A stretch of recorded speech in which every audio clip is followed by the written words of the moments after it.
New Year's Eve. Time to reflect, time to look back and time to answer your questions. This is Jelle, growing bonsai, and I'm going to go through a number of your questions. Now, I've tried to group your questions and I'll try to cluster the videos and my answers also along those lines. It's the first question that I picked out from my channel. I've got all of them here on my phone.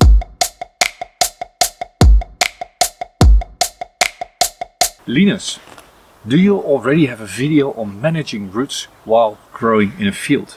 Well, actually, no, I don't have a specific one on managing roots in a field. I do, however, have one where I just go into the field and I do maintenance work on rootstock. And I will pop a link down below in the description too.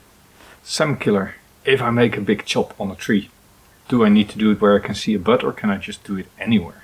Well, I deal with that question in a lot of my videos. I grow my trunks slowly initially, so I get very tight internodes. Trees that backbud well, so for instance maples, they backbud really well, but they only grow buds at the spaces where there are nodes. And if you cut back without there being any buds visible, there is a risk of no buds appearing. So typically if I do a bare cut on a trunk and I don't know exactly where the nodes are or whether there's any viable buds, I take a few inches more than I need, then multiple buds will pop on the trunk, and then later when one of these branches has strengthened, then I'll cut back short. This is also a way of reducing the risk of dieback. So can you? Yes, you can just cut anywhere, but typically I go quite a bit above it, so I'm certain that there's buds popping roughly in the spot where I want it. Because if you cut just below a node, then it might be an inch or two lower down that the next node is if the grower didn't pay attention to short internodes initially when growing the initial trunk sections.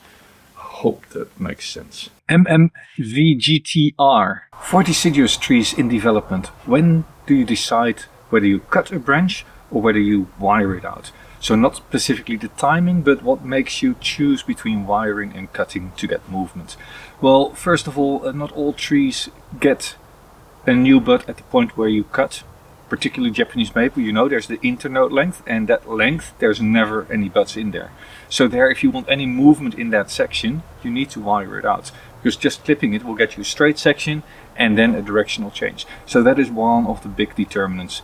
The other one is, of course, if I just don't want to cut back all that far and I don't want a straight section, I wire it out and then I'll bend it. If it comes to sacrifice branches, and when do I decide to wire a sacrifice branch? I pretty much always decide to wire a sacrifice branch.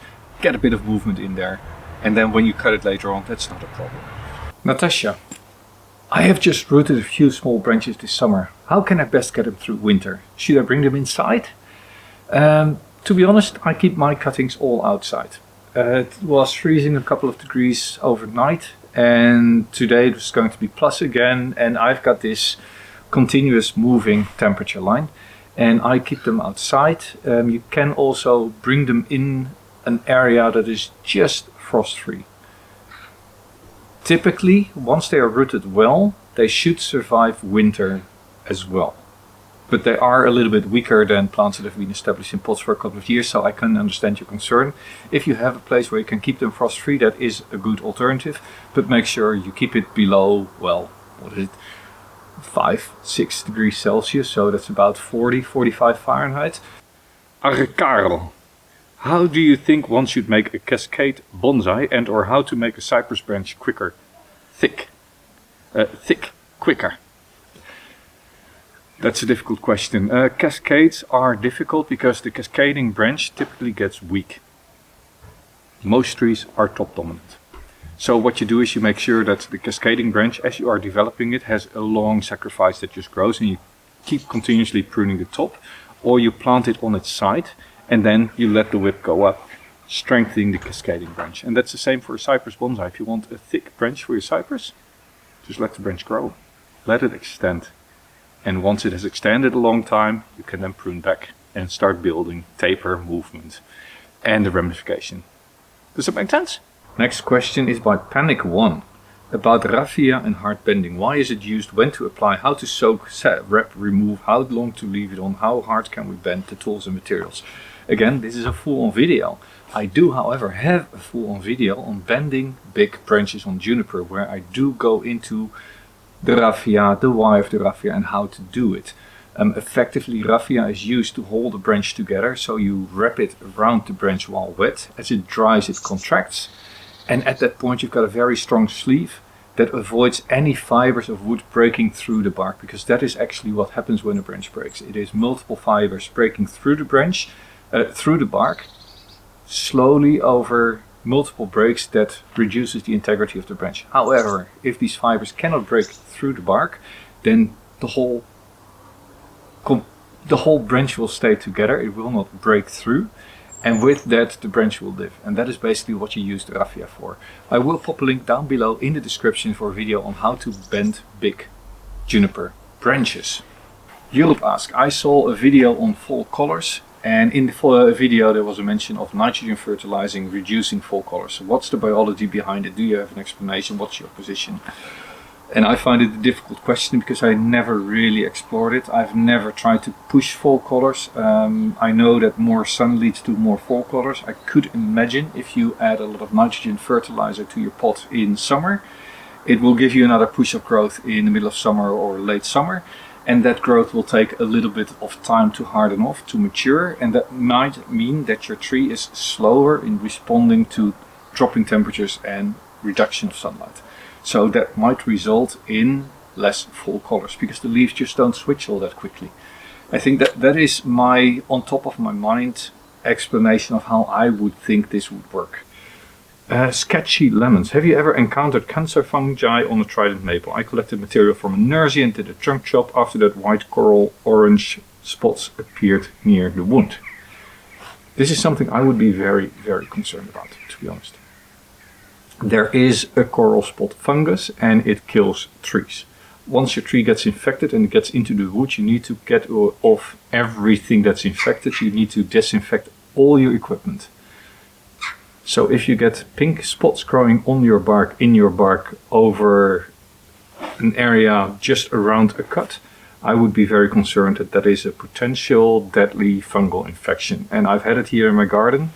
I don't have it anymore. No, I don't see any branches laying around anymore. Typically you find it in the garden if there's a lot of dead material around, and it will get infections from that branch somewhere on the ground into your trees. Be careful with this fungal infection. Kwanang, I've got a very big maple with a large hollow that's decaying. Should I put cut paste on there? No. No. Don't put cut paste over a decaying area. It will just trap moisture and will accelerate the decay. It is best to just leave it exposed to the elements. Make sure it can dry out. If it is hollow going down into the trunk, make sure the water can go out. You could decide to use a wood hardener on the decaying wood. That will keep it in place a little bit longer. It will not completely stop the decay unless you manage to get the wood hardener all the way through the whole dead section, but normally you can't. You can also decide, I'm going to peel everything out until I get to healthy hardwood, and then I'm going to get bark to grow over it. Or you can just let nature take its course. Let me pull out another tree where I am just letting nature take its course, where I took a big cut and then it just started to decay to the inside.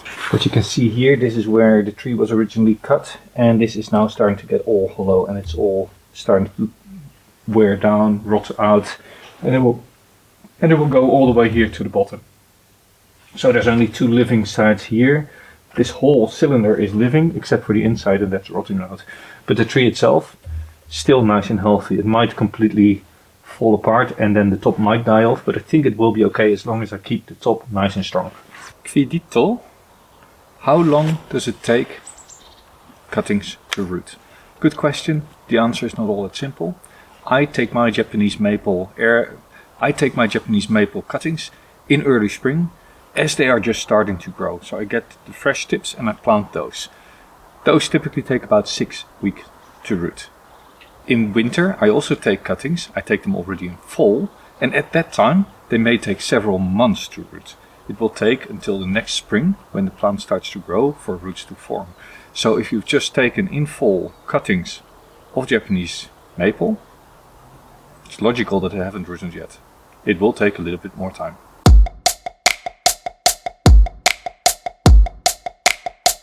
Just Your Life Hobby Bonsai asked me, how did you discover bonsai and how long have you been doing this? Chip Maslan, what is your first bonsai? What was your first bonsai species? Do you still have it? And if you have it, can you show it to us?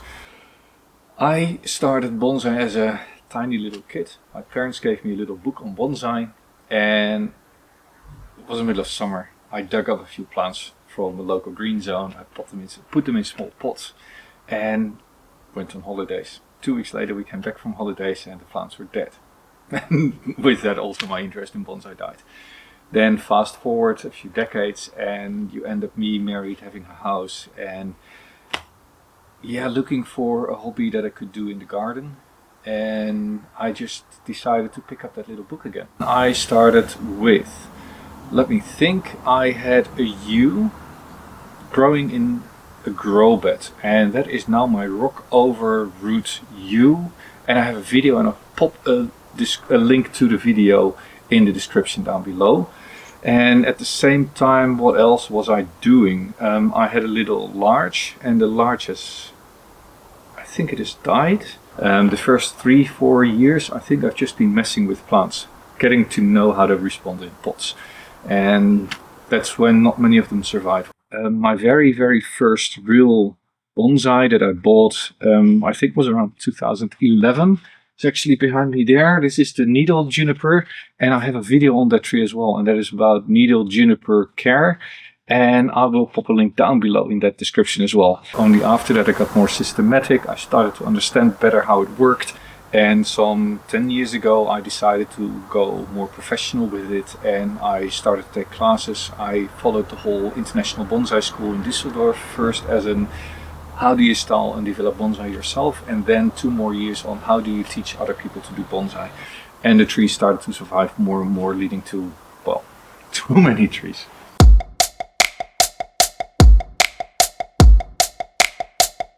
Adnan asked me what species are good for beginners, particularly if you want to develop them quickly. You already mentioned the Chinese elm and the Trident maple. Now what I would like to add to that is, for instance, a larch. Larches grow really fast, they fatten up quickly, they're easy to wire out, and they're very resistant to frost. So there are in temperate regions really good beginner trees. Next to that, junipers and pines. If you get more mature trees as raw plants, then you can wire them out and style them pretty quickly. So those are also good.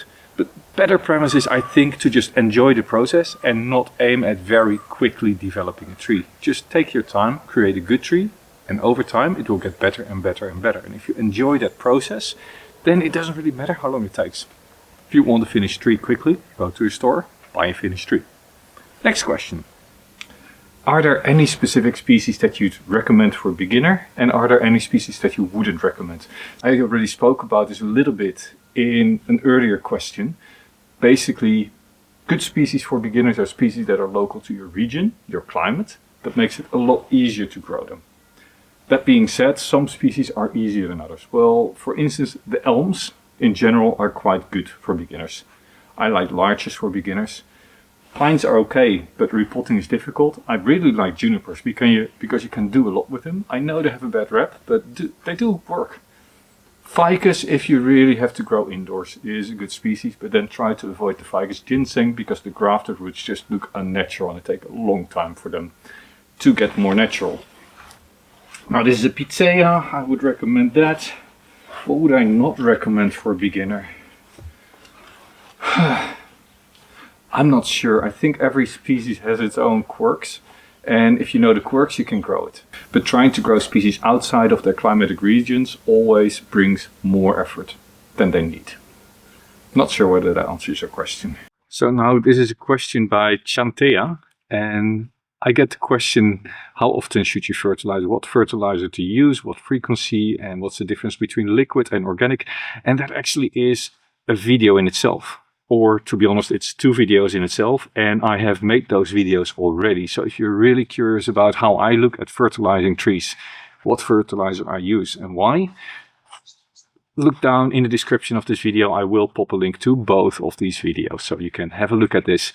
Of course, after watching this video, right? Do you fertilize your tropical indoor trees the same way as your outdoor trees? Basically, yeah. Not much difference. I don't fertilize my tropicals all that much in winter because they're not actively growing. I don't use grow lights most of the time, so they sit in natural ambient light, which this time of the year is from 8 in the morning till 4 in the afternoon. The rest of the time it's dark, it's cooler, Tropicals don't grow all that much in winter, so they don't get fertilized, and all of these are completely frozen, so they don't get fertilized. I fertilize when they're actively growing, and I am not trying to sit on top of the fertilizer. I don't make it a very big part of my life. I just do all my trees at the same time. I just make one big round in the garden and I fertilize all my trees. Not sure if that helps. That was Jay Bisan asking me this. How do you grow bonsai, a thick trunk, from a young plant if you don't have space to put it in the ground? Well, basically this is what I do. This tree has never been in the ground. It's always been in a pot. And it will be always in a pot. So I just use big pots. I use shallow pots, wide pots, and that's what I grow them out in. It's not as fast, but you have a lot more control over the shape, over the roots, and over the ramifications. So that's basically what I do.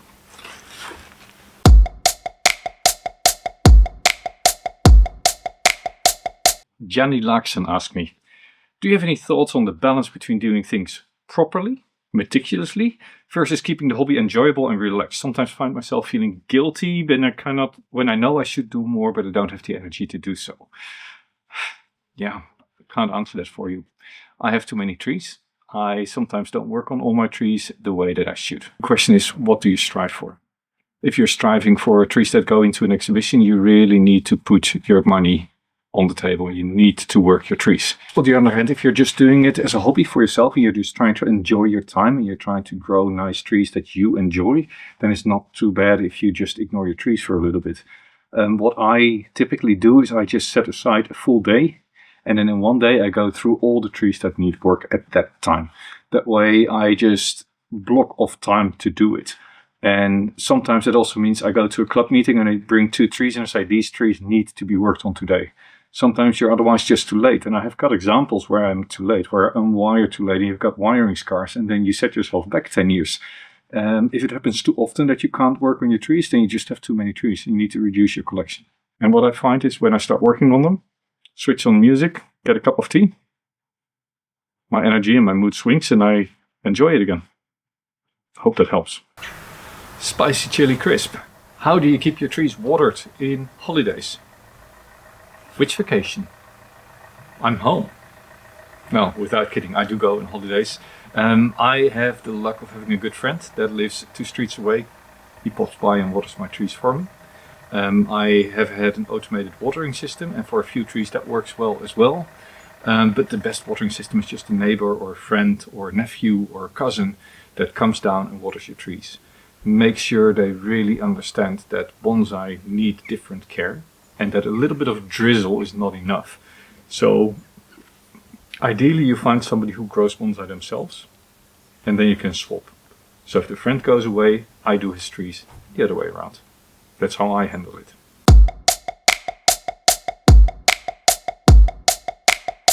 What's the deal with the jacket? Everybody keeps asking me about this jacket. It's nothing more than a canvas coat with nice padding, and this has been completely waxed, so it is pretty much waterproof.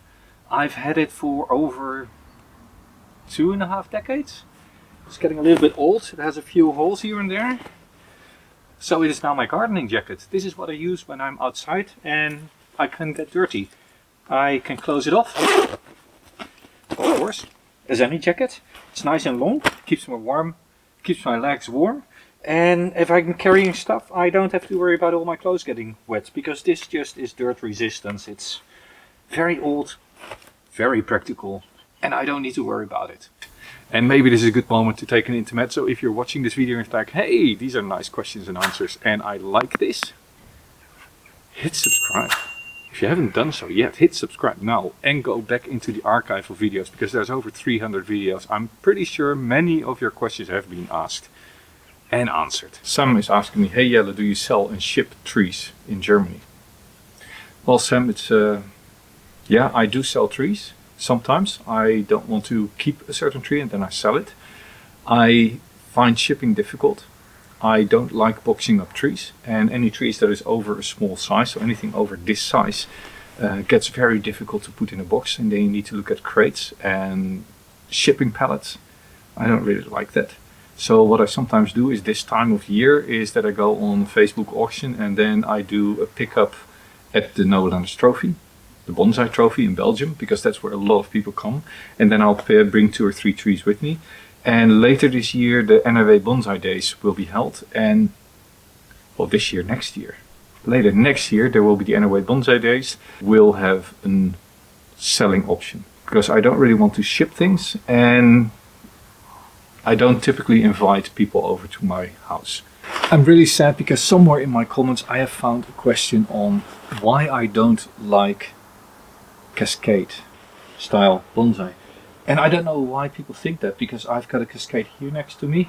There's a Cascade there. I have a Cascade over there. I do like Cascades. I do grow them and I do have them. I just find them quite difficult to keep healthy because the top always starts to dominate the cascading branch. They're top heavy, they fall over, they're wind susceptible and they're hard to keep alive. But I do like the style. So I don't know who asked it. I can't find it anymore in my channel. I remember that somebody asked it. I think the premise of the question is wrong. I do like the cascading style. It's one that I actually try to avoid a little bit because I have too many of them. Raymond, what is your favorite tree in your collection? Come on. Do you have kids? Did I ask you what your favorite kid is? No, without joking, I would find that a very, very difficult question to answer. I've been working on many trees for a decade or more, and each one of those means something to me. So that's also one of the reasons why I find it difficult to sell my trees. I don't want to let go of them if I spent a lot of time or invested a lot of time in it. If I really don't like a tree anymore, I decide to sell it or give it away. So all the trees that I have here are trees that I like for one reason or another. One might be because it's one of my first trees, another might be because I think it is worthy of going into a large show one day. But for one reason or another, most of my trees are just special to me. Staff asked me, what loss hit me the hardest? Which bonsai tree? And actually, it's a tree that's sitting right there. It is a big pine, which I created for my final exam as a bonsai teacher. So for my bonsai teacher qualification, I had to style a tree. I took a full day to create it. It's a very old, big pine, nice and twisted, and it did well. And in spring it started to grow and I was anxious to get it in a nice pot. I rushed, I planted it up, and it died. So even though I knew I should have waited, I was impatient, and impatience kills trees. So that really is one of the trees that I really kick myself, and that's also why now already for a few years it's sitting there in the corner of my yard just to remind me. Bonsai Mania asked me, Jelle, which tree species are your favorites to work with? And that's actually a difficult question for me. I really enjoy pines, although I don't have a lot of sunny spots. This is one of the exceptions. This is a really nice and sunny spot, and that's also why this one is sitting here, because I'm trying to get some more backbudding on these bare branches. I've been working on this tree for a few years already. Then I like junipers, because junipers can be styled quite quickly. I do very much like larches, because larches have long branches, they ramify quickly, you can easily style them. But then if you take, for instance, an elm ramifies really nicely, and once it is mature it looks really great. Japanese maple, it scars quite easily, but once you have them down and they start to settle in, the ramification gets so fine, basically just like Zelkova. So which ones do I prefer? Don't really think I have a preferred species per se. I like working on many different species, which is why in my videos you'll see all sorts of species coming by. I've never counted actually, but I think there must be 40, 45 species and a few dozen varieties of the different species as well in my garden. I like to find the lesser used species, and yeah, that results in a very broad range of species in my garden.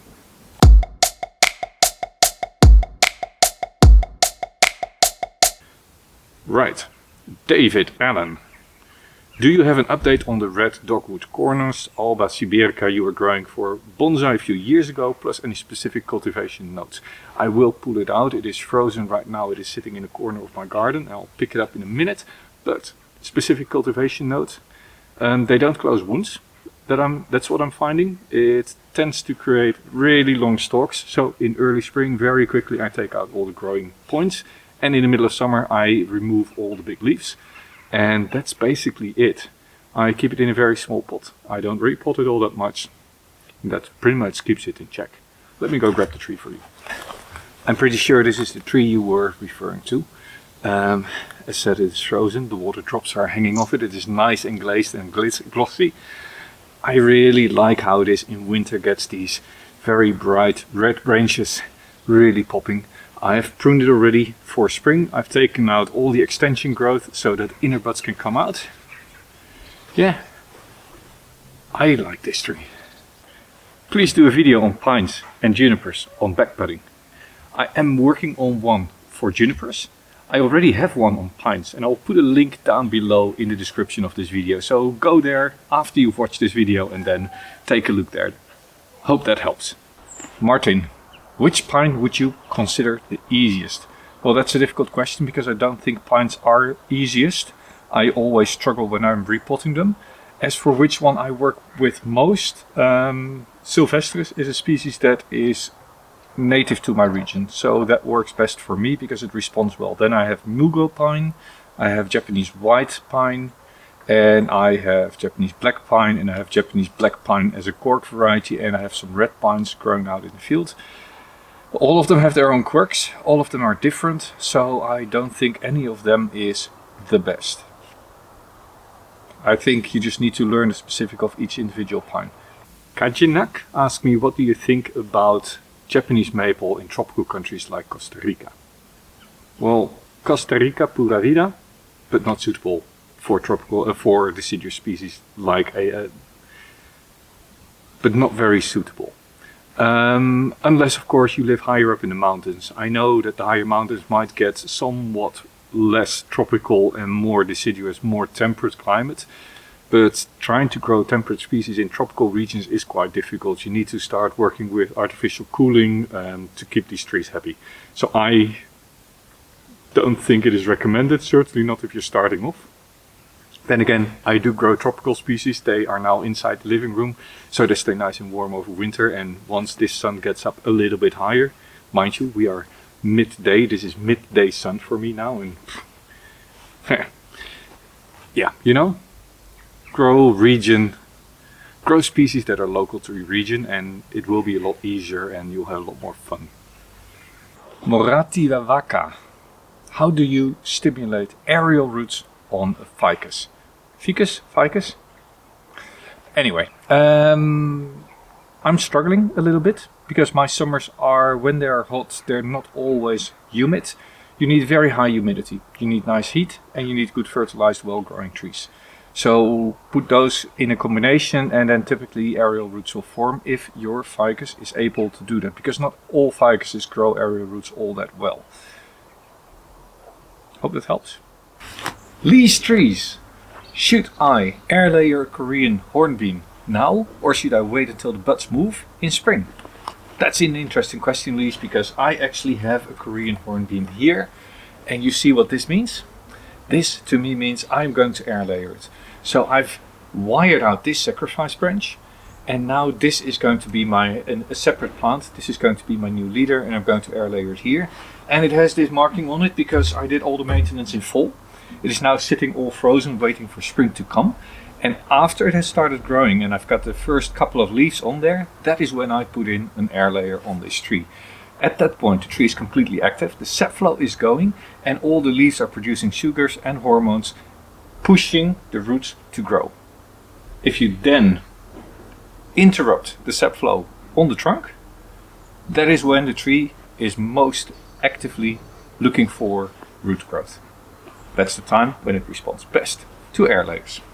Kieran is wondering, I have lots of pine seedlings.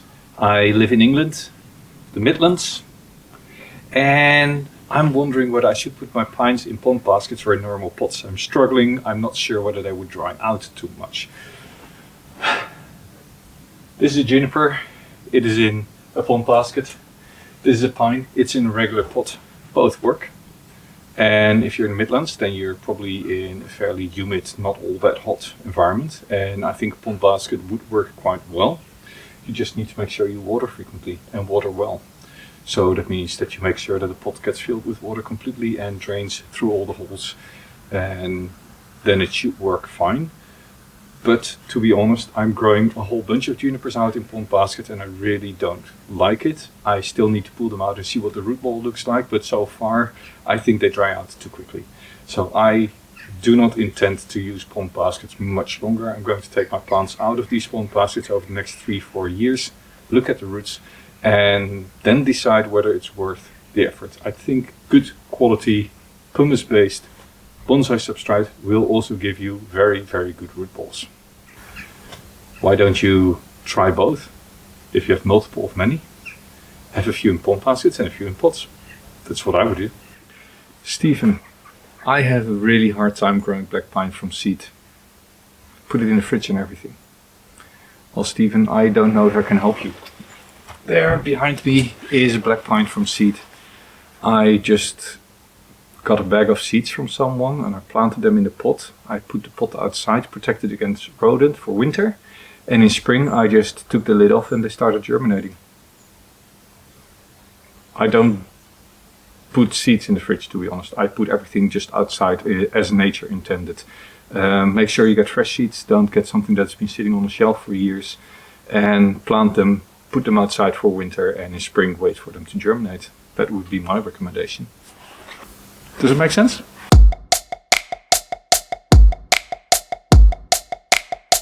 Joshi, is there a good bonsai group that you can recommend? Well, what do you mean with a good bonsai group? And do you mean something local, as in I want to go and join a club? Because I don't know where you're from.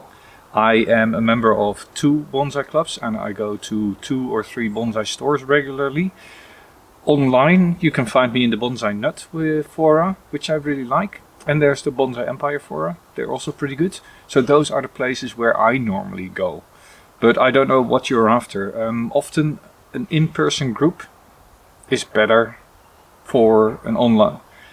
I often prefer an in-person group over an online group. Because in person you can show your tree, you can turn it around, you can together discuss the pros and cons. Whereas on an online group you always have to share pictures and new pictures and all the answers are written. It's not as easy. Hope that helps.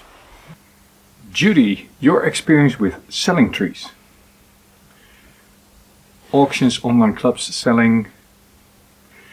How do you set the price? Do you have experts pricing them? Well, no, I don't have experts pricing them. If I price my trees, I price them myself. And typically I don't aim at making the biggest buck for my tree. I know what I've paid for my tree. Like a tree that was collected hasn't cost me all that much. Or an old Christmas tree hasn't cost me all that much. This was a 15 euro tree somewhere from a field. So I know what I've paid for it. I then look at what would I pay for it now. And that's the price that I put for it. I do go to a lot of bonsai stores. I look at Facebook auctions and I see what trees bring there. But that doesn't mean that that is what I'm asking for my trees. I think that prices are overinflated in many cases. So typically people who buy trees from me get them for a pretty good price. I don't have a store, I don't live off bonsai, and therefore for me it is quite easy to sell trees that I don't want to work on anymore to somebody who's just starting off for a reasonable price. They get a tree that for them is a step up, and I get rid of some trees that I don't enjoy anymore. So that's how I handle selling trees. But my aim is not maximum profit. My aim is getting people started, sharing what I have, what I know, and what I do. Peter Sullivan, why do you put the mesh on top? Do I have an example here around me? Yes, I actually do, because I had this Korean Hornbeam here. I am pretty sure you're talking about this mesh. Well, it is quite simple. I've got blackbirds. And blackbirds typically like to dig in the pots. They look for maggots, and the maggots are a result of me using organic fertilizer. The organic fertilizer draws flies. The flies result in maggots. The birds come in and they like to dig. The mesh just stops them from digging. Quite simple. Now, what else? Jekkomak. Has anyone ever tried to make a tree skip winter? I think plenty of people have tried. Can you keep a pine indoors? I think you'll struggle. But trees can skip a winter. They will get weaker over winter and in spring they'll start growing, but they will grow the next year. But if you do it year after year after year, there is a risk that they just give up. Yeah, I'm not sure why you would. The only reason I could think of is if you take a tree from the southern hemisphere to the northern hemisphere and it arrives in late winter, early fall, late fall, somewhere around that period, and it is just too cold to put it outside because it's in full leaf, it's not prepared for frost, and you just say, well, let's keep it inside. But then I would keep it in a very cool room. I wouldn't keep it in the living room. I just slowly let it go dormant. And then after a month or two, I pull off all the leaves and I put it in a very, very cool spot, say 10 Celsius, that would be about 50 Fahrenheit. And overwinter it there. Even if it is just 8 weeks of dormancy, I think it's just better for the trees to experience dormancy. It's the natural cycle of the tree. Why try to break it? Kathleen Coram. You've asked for comments and suggestions, so you state in this video that yous are generous with backbudding. I generally love a short, brief compendium of traits of various bonsai candidate species. This is for informing decisions about what candidates to consider and what warning to do or not to do with various species. To be honest, that is a video in itself. This is not a simple, quick Q&A. This is basically asking which species should I use for bonsai, which not, and what are the pros and what are the cons of different species. Now, I do have a video that goes into those sort of questions. It is basically my bonsai basics fundamentals video, and I will pop a link down below. It really is way too broad to go into because you've got your conifers, then you've got your broadleaves, you have your evergreens, you have your deciduous. And then you have all the different species that fall underneath it. And pretty much any species that you can think of could be used for bonsai, except for a few that are very coarse, that have very large leaves. But even those are effectively used for bonsai. Think about the horse chestnuts, for instance. So pros and cons of each different species, I think that goes way beyond the scope of this video. I'm very sorry. Kwanang, could you tell the difference between making bonsai in Asia and Europe? Also one of those very long videos that you could spend easily an hour on. But in short, I think if you look at Japan, where bonsai originated, well actually it originated in China, let's be honest, perfected or developed further over the years into Japan to the art form that it is now, there you see that bonsai is really the optimal idealistic form of trees. So branches are only there where they should be. Every little branchlet is positioned exactly into its own space. You see perfectly flat bottoms of pads, rounded pads. It's an idealized form of trees. If you look at European trees, they are a little bit more wild in their appearance. And I think that's a big difference. There's more dead sections in deciduous broadleaf trees, which in Japanese bonsai is really not done. If you then go into other parts of Asia, you could say China has much more of a landscape form, the Penjing styling, where also there's more clip and grow and less wiring, I think. But those are very, very generalized. Those are very generalized positions, right? It's not something that you can say all over the place. So if you look in my garden, I try to do Japanese, I try to do the more Penjing style, I try to do the more European style, and I'm not perfect in any of those.